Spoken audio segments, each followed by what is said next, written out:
rather than just seeing me on the screen. If you go over to the Facebook group, the Parenting Reset, or to my Facebook page, or to YouTube, you can watch and chat side by side with these moms. Otherwise, you can just listen to what we have to say. Oh, actually, I got to take these out then, don't I? Yeah, so I will just bring the lovely Sarah up on stage, and I'll get that going. Okay, all okay on YouTube. All right, let me get Sarah up here. Hello. Hi, how you going? Yeah, good. Thanks for being here. Thanks for taking the time to chat. Thanks for having me. So I think I'll just start with a little bit of you sharing a little bit of your story, I guess, of why, you're here, what made you, how did we connect, like how did our paths cross when you knew that you were curious about doing the parenting program? How did this happen? How did you what was happening in your family, I guess, to make you want to explore this stuff? What was going on? Sure. So we have 3 kids, 2 girls and a boy. So our eldest is 6. Our second is 2.5. 3.5. Mm-hmm. And then our youngest is 18 months. And our first was IVF, and then the next 2 were natural. But my eldest is spicy, and it was actually my mum that found you somehow, I think, through Insta, and she sent me the Spicy Kids Masterclass and said, I think that maybe this might help you with McKenna. Mm-hmm. And so I was like, yeah, this looks great. So I signed up to the Spicy Kids, and from there I watched it with my husband, and it was sort of like, McKenna isn't she's not like a naughty kid, or it wasn't like that, but she's highly sensitive, very emotional, very dramatic, kind of different to me, and we were butting heads all the time. And I felt you talk about it so much in different in your Spicy Kids and the different avenues that we've connected, but you kind of go, what's wrong with my kid, or what's wrong with me, I'm ruining them and stuff. And I felt like I had reached a point of desperation where I was like trying this and trying that, and realized that I wasn't being consistent. I guess in some ways I felt like a yo-yo dieter. It's like you jump on and you're good for a little while, and then you don't get the results, and you flip back to what you were doing before or whatever. But when my husband and I sat down and watched the Spicy Kids Masterclass together, like the looks across the room and the conversations we were having, because just so much of what you talked about connected with us, and it was so relatable. And just like, has she had like a camera in our room to watch our family? That kind of thing, because it was just, you would say like examples and we're like, oh my gosh, that is just so us. And so from watching that, we then investigated, obviously, further of your resources and found the Parenting Transformation Program, and we're pretty keen to go from there. Yeah. And so before joining the parenting program, what would you say were sort of the things that you tried that didn't work? Like just the usual, I guess, of what I hear all the time, which is I've read all the books, I've, met with psychs before or whatever, and we've just not been able to find anything that changed anything? Or like what sort of stuff had you just been, investigating before? Yeah, certainly. I mean, I do love reading parenting books, and kind of like, I do have a scientific background, so I would try and go research-based stuff.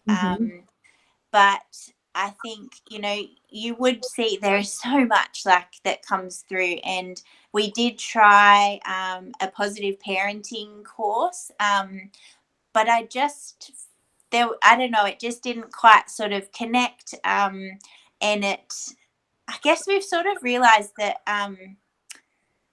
it's not like our natural response to how we want to parent isn't always the right way. I know you talked a bit about sometimes how things are normal, but they can be either normal but appropriate or inappropriate. And I think our natural kind of like reaction to when our kids do something is normal, but you've got to work hard to do something different, like the positive parenting, the respectful parenting. It doesn't always come naturally, and so I think it's really taken us time with all the things that we've sort of tried. We're never really like a timeout kind of family, but we're still, threatening to take things away from them. Like, if you don't do that, then the toys are going in the bin. Mm-hmm. Like all those sorts of very Mm-hmm. typical responses. Mm-hmm. And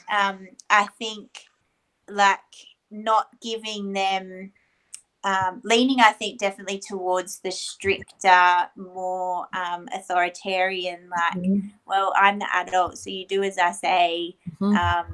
All of those kind of approaches, I think, were probably what we were going for before, and it felt like wrong, but I didn't know what else to do. Yeah, that's what a lot of people say to me is something didn't feel right, or I felt like I was being strict because that's how I was raised, and I knew there wasn't something right, but exactly what you said, but I didn't know what else to do. I didn't know what were my options, what else could I try, Yeah. So when, after you joined, what did you, I mean, I know it's not overnight, but like from where you are now, what has changed? What have you found is like the benefit? Like what made you want to come on today, I guess, and talk? Like, because what have you, obviously it's because you want to share your experience, with other people. So like, what is that? What is the, like, this is why I want other people to know about it, like what have you found it's changed? I think I love what you talk about how you can like for you in your position, you can talk to the kids, or you can talk to the parents and like prevent things from happening.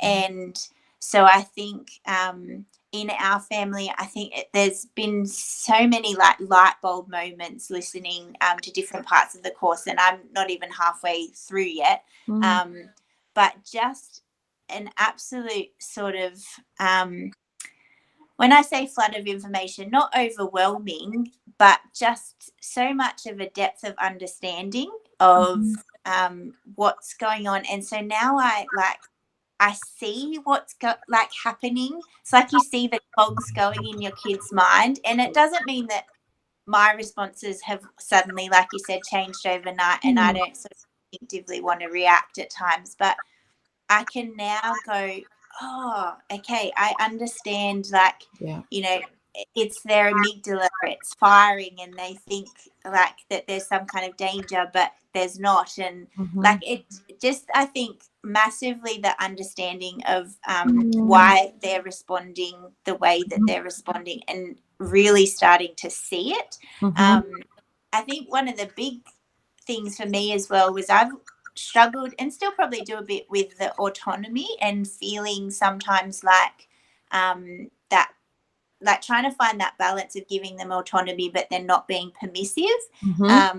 But one of the things that you talked about was how it's about like empowering them and helping them and showing them that you believe that they're capable of doing things is like giving them autonomy. And I think that definition or explanation really helped me to sort of go, oh, okay, like I can do that. I can like give them a go and let them have a chance at things. And it just kind of changed my perspective on what I kind of thought that it was.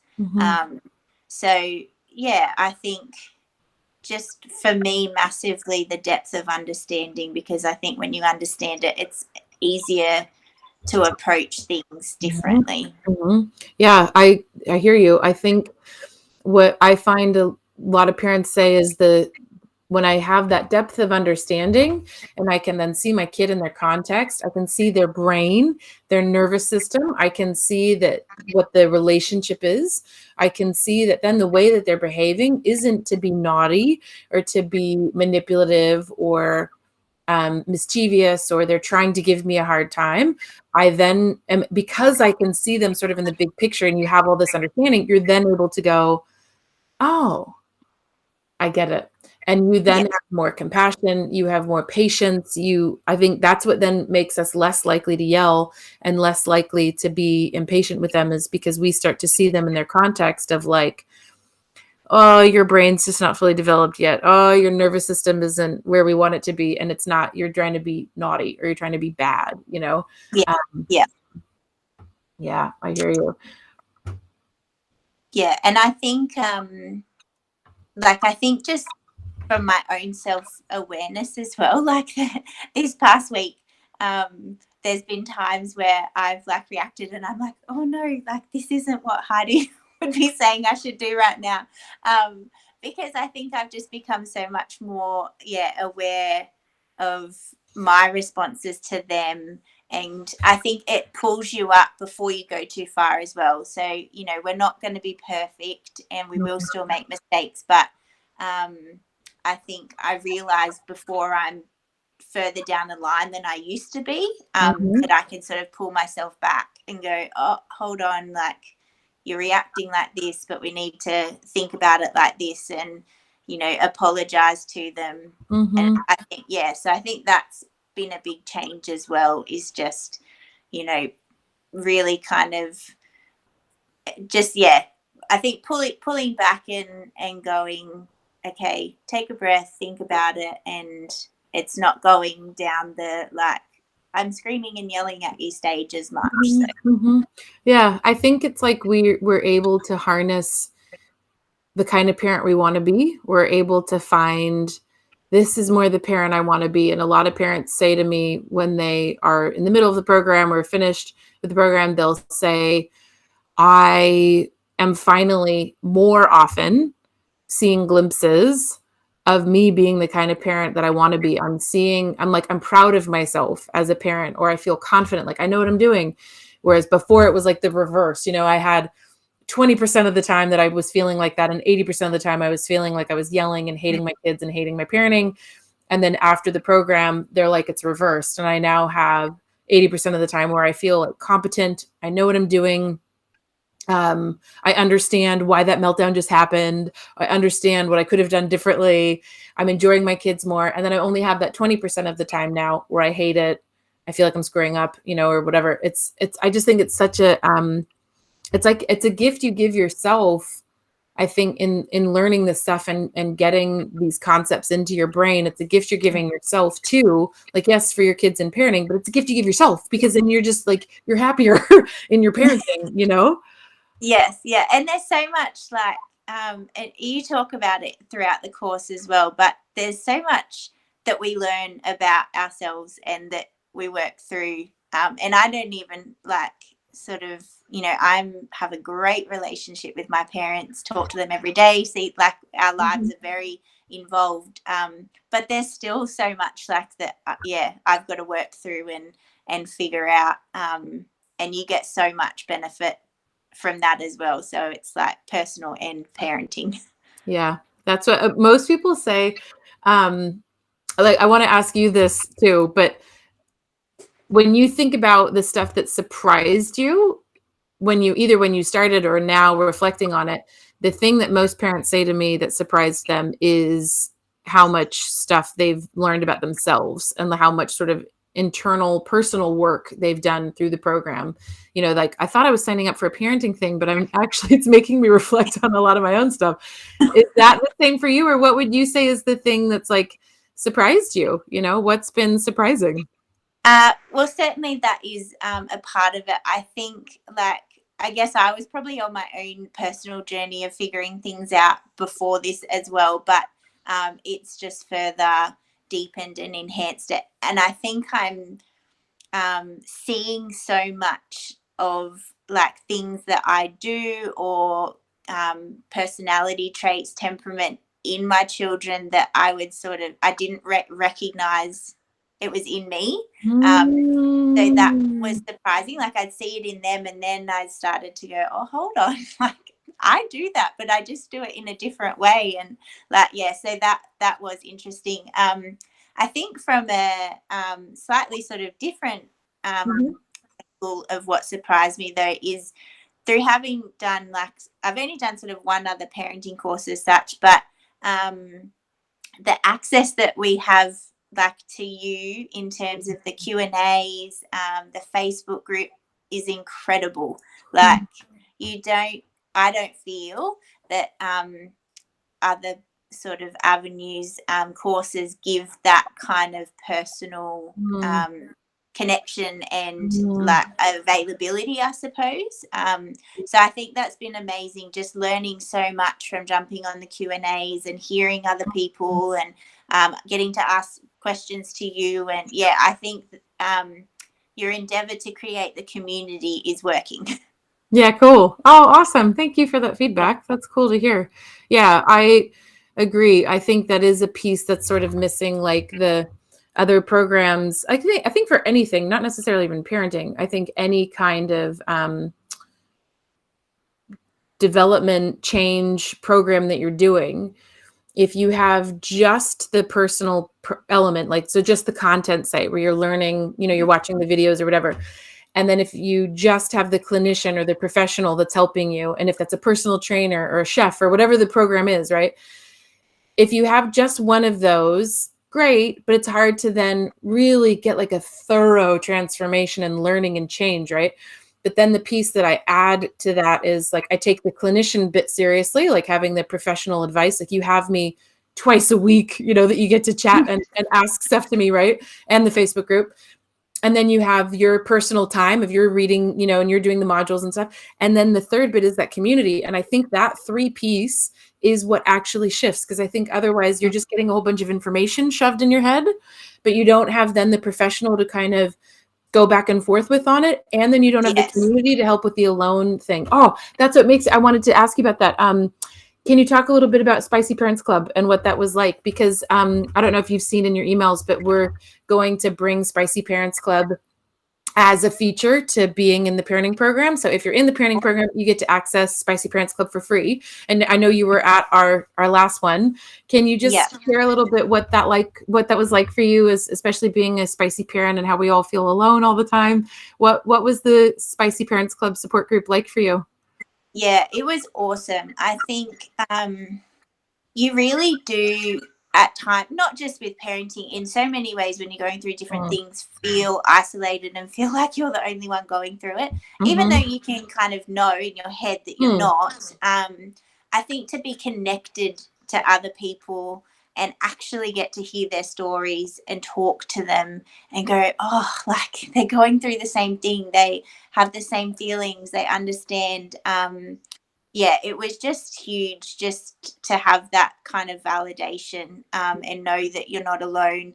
And, I sort of had a bit of a rough week with McKenna this week, and I've been thinking about the Spicy Club and going, oh, it'd be great, like you said, just to be able to bounce back and say, like, have you kind of had this come up, and see what other approaches other people have taken and what's worked and what hasn't. And yeah, I think and they are, spicy kids are kids that aren't, like, when you talk to other parents, they're like, what? I just don't get it. They are. You just listen. Why don't you just do this? Why don't you just do that? And it's like, I thought of that already. If it was that easy, we would be doing it. I know.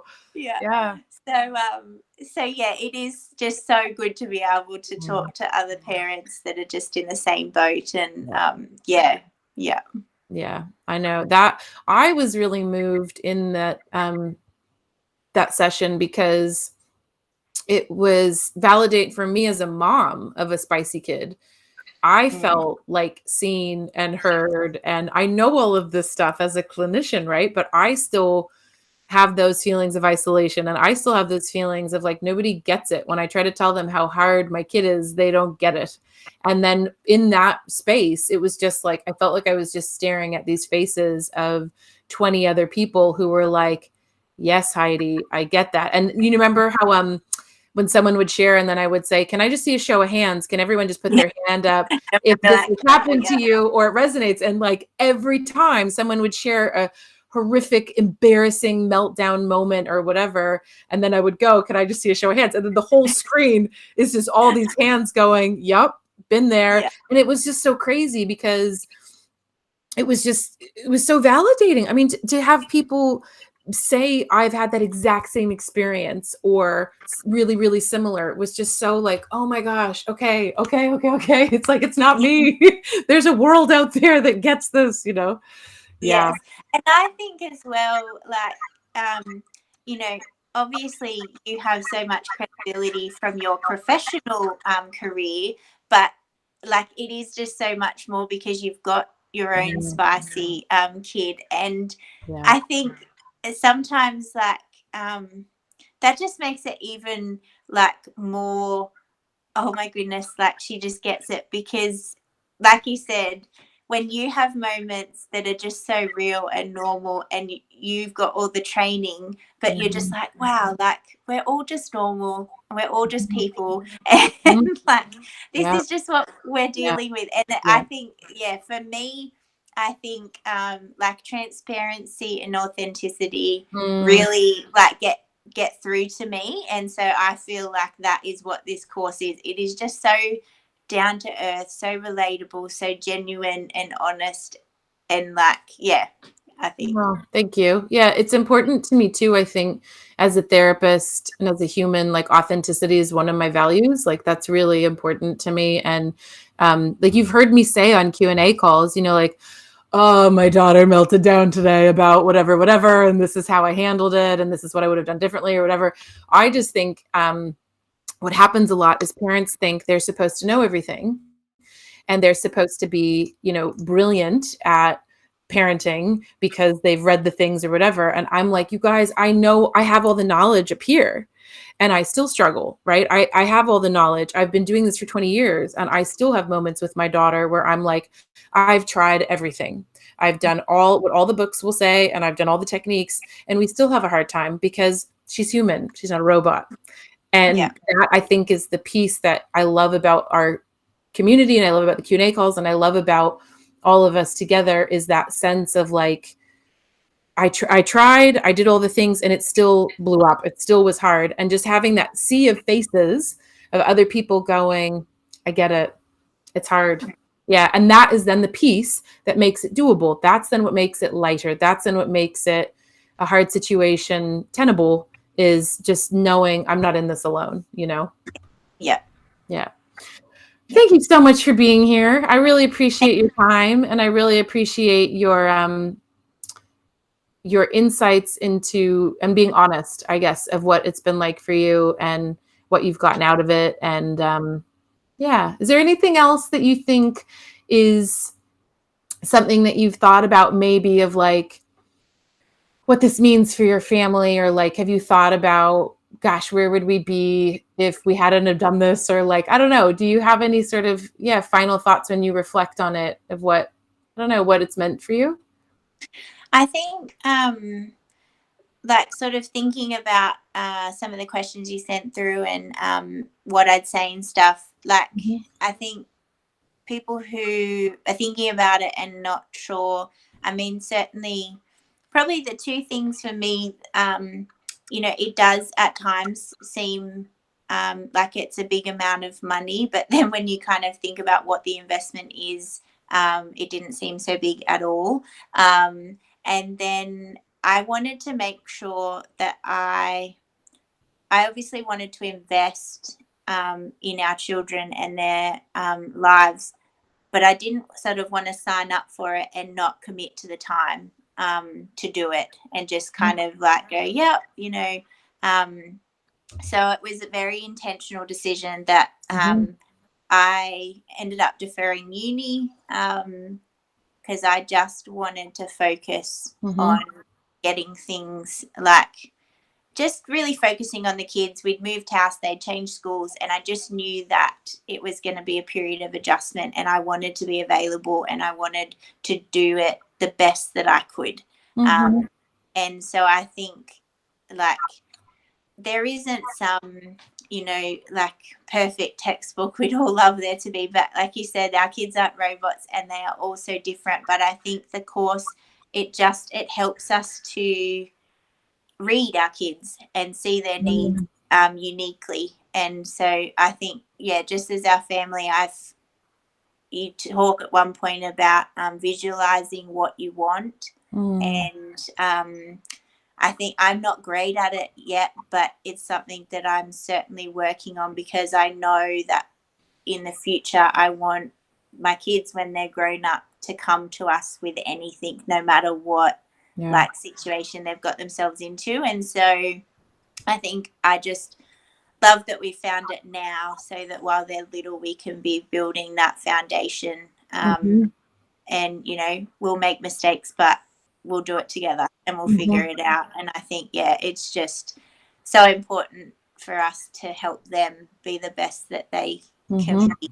And playing the long game. That's what I'm hearing in what you just said. Yeah, playing the long game. Yeah. Well, thank you, Miss Sarah. I appreciate you being here, and I appreciate you sharing that stuff and taking the time to go live and make yourself uncomfortable.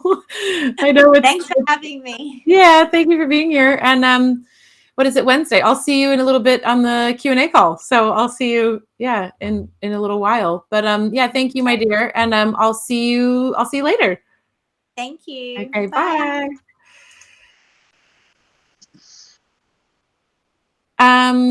That was fun to hear from Sarah. I have another Sarah who's going to join me. I will just unmute you and put you up in the stream in my view. Hello. That's scary. Oh gosh, my face is too close to the screen. I thought she's either called the person Sarah. She can't surely have two Sarahs in a row. Two Sarahs in a row.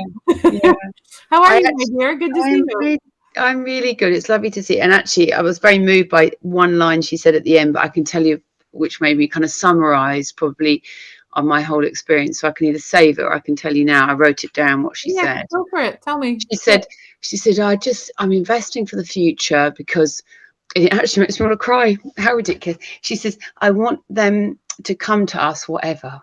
And I thought, you'll probably go into our age of kids. We're at the other end of the spectrum, age-wise, and some stories. Our kids have come to us, whatever. So I think probably that would summarize in, if we could do one advert, do your course, your kids will come to you, whatever. And that, it sounds a little thing, but it's actually, in our case, it was, a situation which could have been life-threatening if they didn't. So, it's a big deal. So, sorry, I jumped the gun a bit. No, that's well, it's all relevant, isn't it? Can you just share a little bit about the age that the girls are now, and then maybe what was going on kind of when you started? Because I think, and this is part of why I thought I want to get Sarah to talk to everyone, because you have teenagers, it's a totally different experience, because, a lot of the parents have younger kids and, or, middle of the road, 10, 13-year-old kids age. But I think for you being kind of at that other end, you now can see the value of this sort of stuff and the importance of connection and that kind of thing. But yes, I think what you have to say is going to be really valuable for people to hear. I think especially too, for the people who have the younger kids, of like, do it now, waiting, let's not wait, like, let's just get into it now. So maybe if you want to just start a little bit about where you guys were. And actually, again, I jumped the gun, because one of the blocks I had was that there would be loads of young kids. And I guess that could be a block for somebody with young kids thinking this as a teenagers. I don't know which one you have more of, but the weirdest thing, and I remember you saying it to me, and I was thinking, rubbish, that cannot be true, that you'd say, well, actually, what is being said to a toddler, when there'd be a Q&A and it would relate to a toddler, and you think, oh, tune out, it's no point, because I've got a teenager, they haven't got any idea how awful it is sometimes having a teenager, and vice versa. You know, maybe sometimes with toddlers you'd think, you know, they've got no idea what it's like to have a teenager, whatever way around it was. But actually, it's weirdly true, your stuff, hocus pocus that you do, it's really true, you know, that it actually is the same stuff for the toddlers as the teenagers. And actually, you know, I kind of go around, I'm not on commission, telling anyone with young kids who's struggling, oh, God's sake, please do this now, because if you probably added up what you'll save in stress every year up until, because I think, you know, we talked about it before. Oh, sorry. So in terms of, I'll rattle on. I don't want to be one of your long chatters because I could talk so much about your, but we've got a 18-year-old now and a nearly 18 and a 15-year-old. So when we came to you, we were a 13-year-old and a 16-year-old, and it was really the 13-year-old that we were struggling with, although to be honest, we needed that for the 16-year-old didn't seem to need it, but actually did in a different way.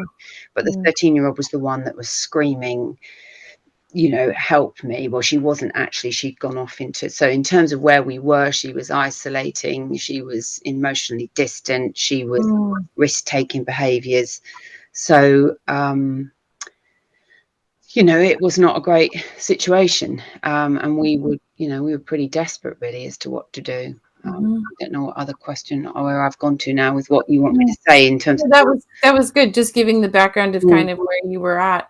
And then what had you kind of tried parenting wise or book wise, you know, like what do you think, what was it that made it different? Because like you're smart, your husband is smart, like what was different about this, of why did this help you like shift stuff?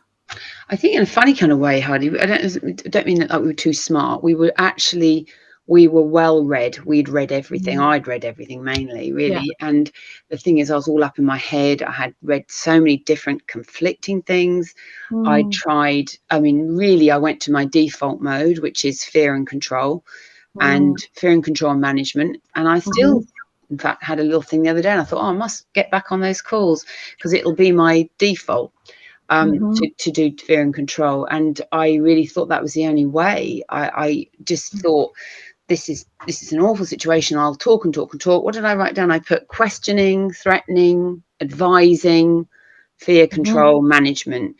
And I think that 13 to 14 age, I think this is where the course would help toddlers and young people. But I think in particular, my big thing, I've talked to you about it before, is the fact that when your kids start to move into preteen teens, they're moving out of this phase of management. And we've had that quote before, that you just have to hope that you get rehired as a consultant. And it's my favorite quote because actually it's so true, because you grieve the fact that they aren't anymore. And if you think that you're controlling them, as my daughter said, she said it's just authoritarian parenting, she said, or bossy parenting breeds sneaky kids. And it's true, because you just under an illusion that you can control them. And we weren't, in fact, even where we were, the illusion was shattered anyway. We knew we'd lost control. And so that's what we tried. And everything, you know, we're really caring, talking parents. We tried really hard. It wasn't working. One of my like most memorable moments on like probably my career, but like in the program, in that I remember having this moment with you. I think we were both crying at the time, but I just remember having this moment where it felt like everything we had talked about, everything you had learned was put into practice and we were reaping the benefits. The night that you were called, when you know what I'm talking about. I do, and I don't mind talking about it because it's long gone now, and you know, and gosh, I probably could cry now, but it's terrible, isn't it? Really, well, not terrible to be able to cry, but it's so it means so much. It means so much, and for anyone that is listening, you know, I just can't tell you how much it means to have. So my kids, even now, I mean, even especially this younger one, you know, it's. So what had happened was she was still engaging in risk-taking stuff. You know, she was drinking. And she had gone off and she'd lied where she was going, and she'd gone and someone had given her a bottle of wine, and they'd shared a bottle of wine or whatever they'd shared, more than that probably, and she was she'd realised she was really badly drunk, and she tried to ring me, and a friend who was with her said, "You cannot ring your parents," and they kept slamming the phone down. I could hear screaming and fighting in the background, and Lois got hold of me and she said, "Mum, this girl won't let me phone you, but I know that you'll be okay. You won't mind. You'll come and get me." And she, because that trust was there, she knew that it was going to be about, it wasn't going to be punishment. It was going to be about understanding and curiosity about why she was in that place, what had happened, what had gone wrong, that was the case. That she rang, and it, at that time it was quite a life-threatening situation where they were, and this other child, they were children, really young teenagers, wouldn't call her mother, because would rather have laid there in the place they were than actually call. And I can actually say that after that, the way we handled it, we curiosity that you taught us, and understanding where it was, and just starting to trust more in autonomy.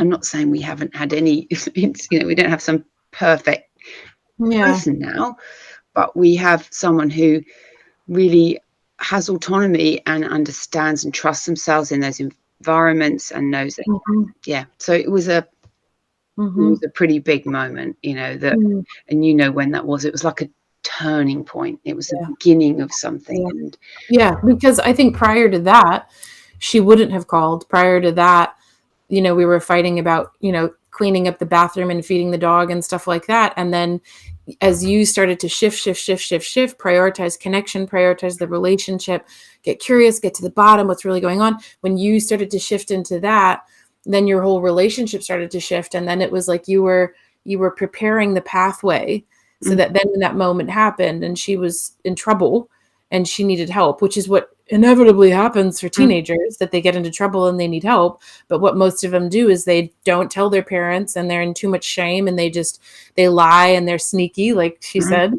But you were able to be available to act as a consultant and to be supportive and help her through that, rather than her be alone and go through that. And so many of the adult clients that I see, the stuff that we're repairing and the stuff that we're working on is times when I was younger, a lot of stories about when I was a teenager that I went through something alone because I couldn't go to my parents about it. And so I loved that moment, and just feeling so like, she called you, and just being like so excited that, yes, like this is everything we've been working towards, is her calling you when she's in trouble, not getting into more trouble or crazy stuff happening, that she called you to help her. And you know what, the sad thing is that not sad thing, but the learning point is that obviously now that's, I've had also other incidents with kids that have been not well at parties and things, and I have found my own sort of survey, this is that the more strict and authoritarian the parents, the drunker those kids are getting. That's the weird thing. And I guess you could apply that thing, that the more control and the less autonomy and trust you have in them, then the more they seem to, I don't know, they don't trust themselves, and they don't make the right decisions. But it's bloody hard. It's hard trusting your kids and letting them go. I still remember that analogy you gave. Again, another example is just an amazing metaphor you gave of the lighthouse. I was in that rowing boat thinking, or alongside thinking I was in the rowing boat, but, rowing along with them, and telling them how to row, and, you mustn't go near those rocks, and, no, because I really want to keep them safe. The thought of losing my kids or losing any, but actually it was like learning that I just could not be in the boat. I had to be I think your analogy was the lighthouse, and saying, you do know how to row those, you do know how to do this, you do know how to control alcohol, even if at the time I didn't even know that they did, you do know, I know you won't, I know that, not in a manipulative way, but, just trusting them. So that was a big moment. That was a big moment. That was a big moment. And what I loved about that call too was the fact that there were other parents listening that had littler kids, that I sort of wanted to like say to everyone, this is why, people, this moment right here is why, when you're talking to me about your 3-year-old, your 5-year-old, your 10-year-old, why I'm telling you the stuff I'm telling you is because this is what I'm trying to set you up for. Again, long game. I'm trying to play the long game, that when you have teenagers who don't have to call you, who don't have to spend time with you, No. they're choosing to spend time with you. They're asking for you to go for a drive, or, you know, join me at my extracurricular thing. You know, it's such a different, it's a whole different world. And that is the thing I feel like I just want to tell anyone with young kids is that you just cannot believe the change where they reach a time, and it's gradual, but they make choices. They make choices, and choosing to be with you is a big one. And I would say that if you were to say to me, what is the difference in our family now? You know, God, I don't want to hold myself out as like some sort of perfect family by me. You know, I'm sure, you know, we aren't. But, you know, our kids choose most of the time to hang out with us. They don't, you know, have plenty of time and they're not with us, but they choose to be with us. Yeah. And I'd say that your thing about connection is the biggest thing. And in any transaction, I look and I think, is this worth losing connection for? Because I have seen the power of connection, and it is, you've got nothing without it. You may think you've got it when they're younger, but when they're older, you're stuffed if you haven't got connection. And you're, of course, until, you know, listen to the videos, listen to all the calls. I mean, you know, and in every call, whether it's a teenager or a toddler, you're learning. You really are. Yeah. And that's it. I'm glad you mentioned that, because some parents have said to me, my kids are 15 or my kids are 5. Are the calls going to be relevant? And I'm like, yeah, because the I can do it myself that a toddler says is exactly what the 15-year-old says the same thing. I can do it myself. And it's just slightly different language, and they're a bit taller, but like it's a lot of the core themes are the same, you know? Totally.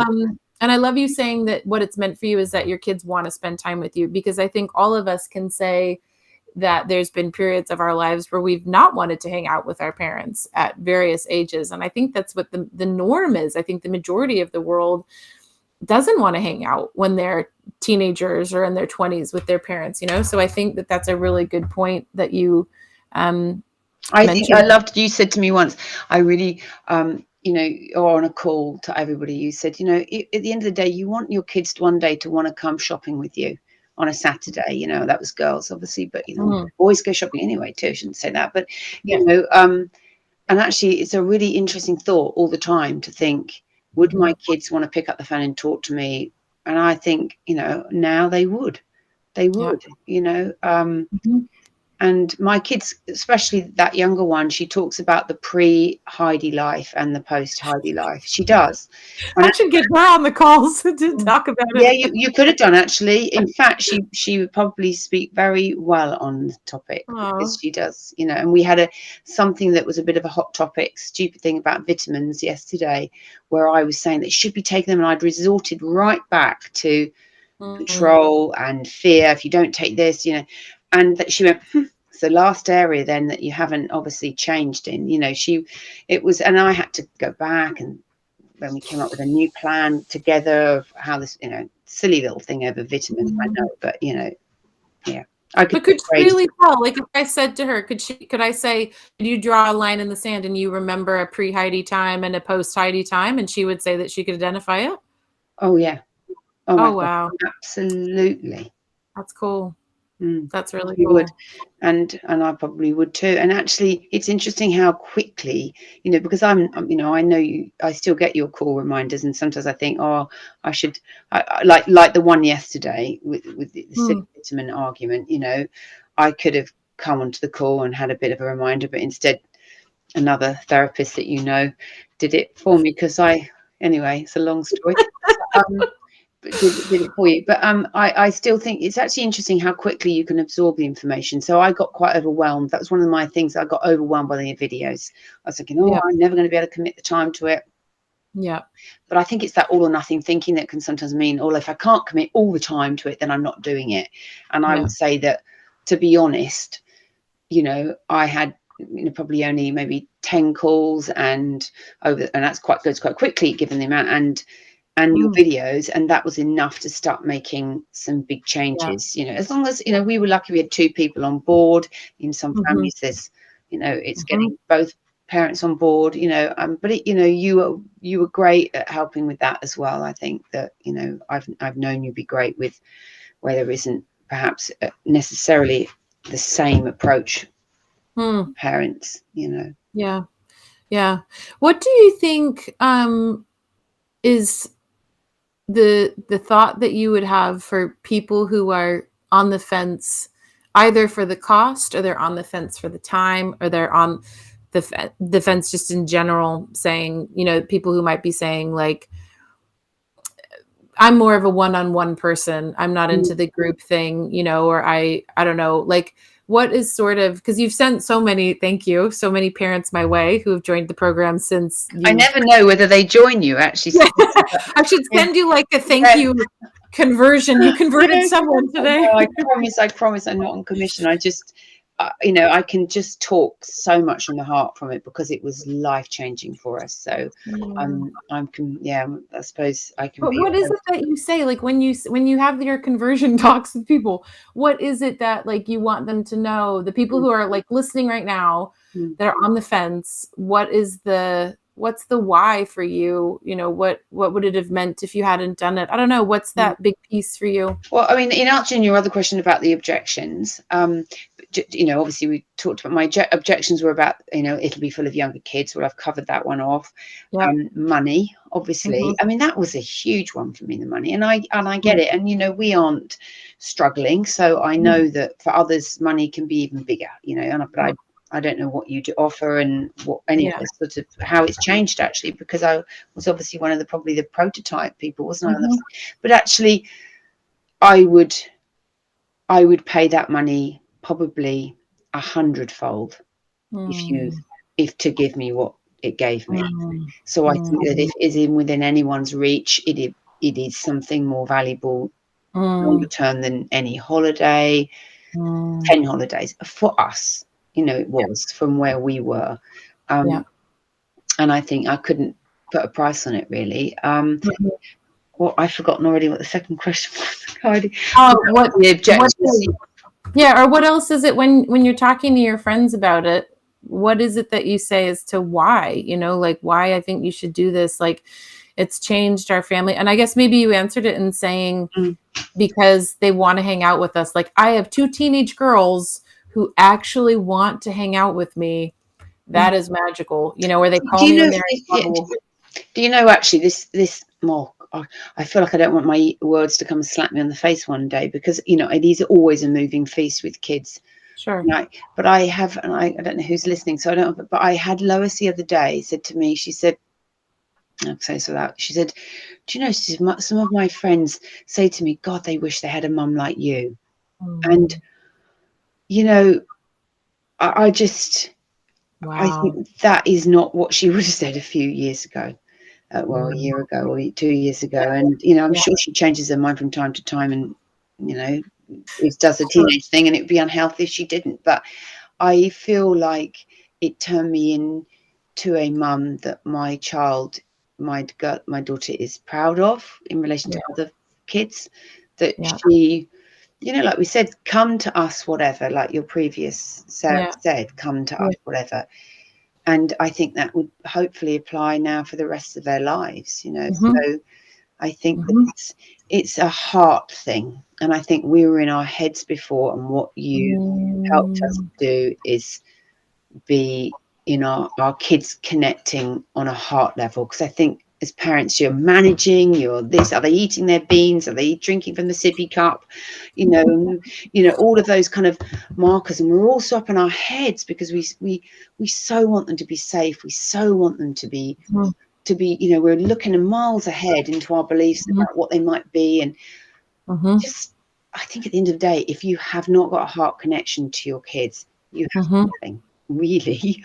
And I think that's what you gave us is our a connection in our hearts to our kids, where they want to be with us. That would be, and come to us. And I think I've probably said all the great things that it's done for us.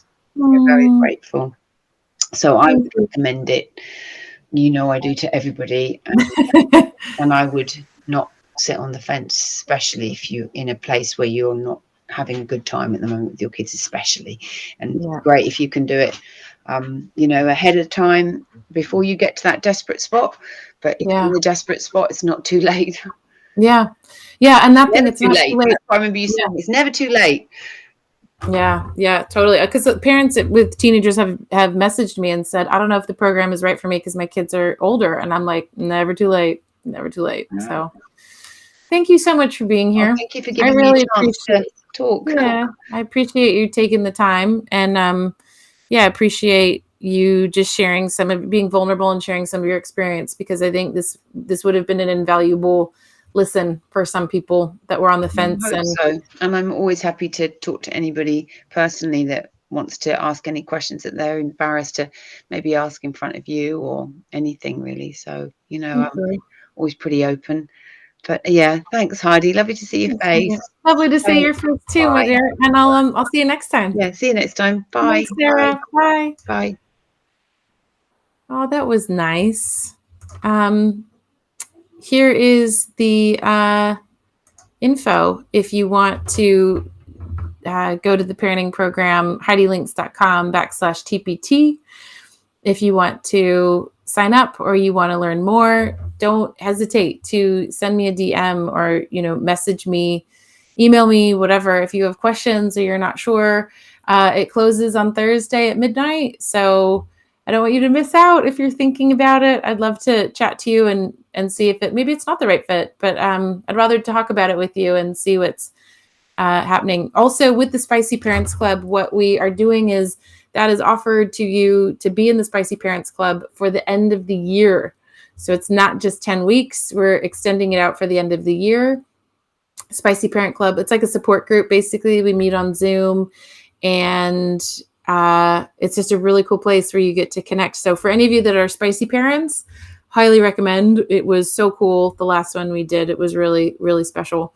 And just like the first Sarah and I were saying, it just makes you feel so less alone in this. Yeah, so you can go to my Instagram bio for those of you on Instagram, and for those of you on Facebook and YouTube, you can go to HeidiLinks.com/TPT, or you can put in the Parenting Reset group. You can ask more questions in there if you want to know more stuff. But otherwise, I think that's it from me. Thanks for being here, you guys. And I hope you got something out of what the Sarahs had to say to help you figure out if this is the right fit for you or not. And I will see you all tomorrow.